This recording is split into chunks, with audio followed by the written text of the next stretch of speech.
મિત્રો, શું તમને ખ્યાલ છે કે કોઈ પણ બિઝનેસમાં મોટાભાગના કેસમાં કસ્ટમાઇઝ ERP પ્રોજેક્ટ શા માટે ફેલ થતો હોય છે? તેના મુખ્ય 5 કારણો કયા છે? તો પહેલું કારણ એ છે કે જ્યારે બિઝનેસ ઓનર ERP ડેવલપરનો કોન્ટેક્ટ કરે છે ERP ડેવલપ કરવા માટે, ત્યારે બિઝનેસ ઓનર અને ERP ડેવલપર વચ્ચે રિક્વાયરમેન્ટ શું છે બિઝનેસ ઓનરની એની ક્લેરિટી ડિફાઇન કરેલી હોતી નથી. એટલે બિઝનેસ ઓનર ERP ડેવલપરને નથી કહેતા અને ERP ડેવલપર બિઝનેસ ઓનરને પૂછતા નથી અને રિઝલ્ટ કંઈક બીજું જ આવે છે જે રિક્વાયરમેન્ટની બહારનું હોય છે. બીજું રીઝન ERP પ્રોજેક્ટ ફેલ થવાનું એ છે કે કોઈ પણ બિઝનેસમાં જ્યારે ERP ડેવલપ કરવાની હોય તો સૌથી પહેલાં એનો પ્રોસેસ ફ્લો ડિફાઇન કરવો જરૂરી છે. સપોઝ પરચેઝની પ્રોસેસ છે તો સપ્લાયરને જ્યારે આપણે સપ્લાયર પાસેથી કોટેશન મગાવીએ અને સપ્લાયરને પેમેન્ટ કરીએ ત્યાં સુધીની પ્રોસેસ ઓન પેપર ડિફાઇન કરેલી હોવી જરૂરી છે. ત્યારબાદ એ પ્રોસેસ ઉપર ઓછામાં ઓછા 3 મહિના સુધી એક્સેલ ઉપર કામ કરવું જરૂરી છે, જેથી કરીને જ્યારે પ્રેક્ટિકલી ERPમાં તે કન્વર્ટ થાય તો જે પ્રોસેસ ઓનર તેનો ઉપયોગ કરવાનો છે તેના તરફથી રેઝિસ્ટન્સ ન આવે.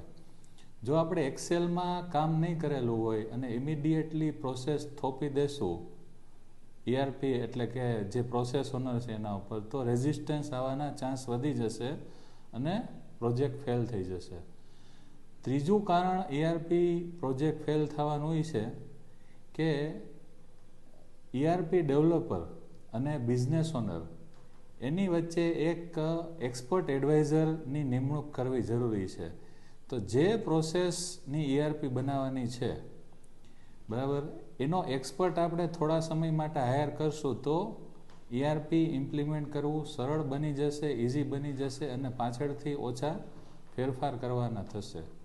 ચોથું કારણ એ છે કે ERP જે આપણે ડેવલપ કરવાનું છે તો આખા બિઝનેસ માટે, એટલે કે જેટલી બિઝનેસની પ્રોસેસ છે એ બધા માટે ERP એકસાથે ડેવલપ કરવાની જરૂરિયાત નથી.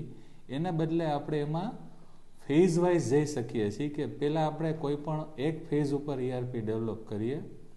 સે ફોર એક્ઝામ્પલ પરચેસ પ્રોસેસની ERP ડેવલપ કરે અને એના ઉપર આપણે થોડો સમય વર્ક કરીએ, ત્યારબાદ આપણે બીજા ફેઝમાં જઈ શકીએ તો આપણા માટે તે સરળ રહેશે.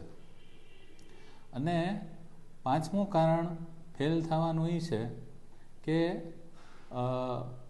બિઝનેસ ઓનર જે છે એ ERPની 100% ઓનરશિપ લેતા નથી. જ્યારે સ્ટાર્ટિંગમાં ડીલ ફાઇનલ થાય છે ત્યારે બિઝનેસ ઓનર મોટાભાગનું કામ ટીમ ઉપર છોડી દેતા હોય છે અને ટીમ છે એ 100% રિસ્પોન્સિબિલિટી લેતી નથી. એટલે કે જ્યારે ERP ડેવલપ કરવાનું હોય ત્યારે શરૂઆતથી લઈ, એટલે કે ડેવલપમેન્ટથી લઈ મેન્ટેનન્સ અને જ્યાં સુધી ERPનો પ્રોજેક્ટ પૂરો ન થાય ત્યાં સુધી બિઝનેસ ઓનરે 100% તેની ઓનરશિપ એટલે કે રિસ્પોન્સિબિલિટી લેવી જરૂરી છે.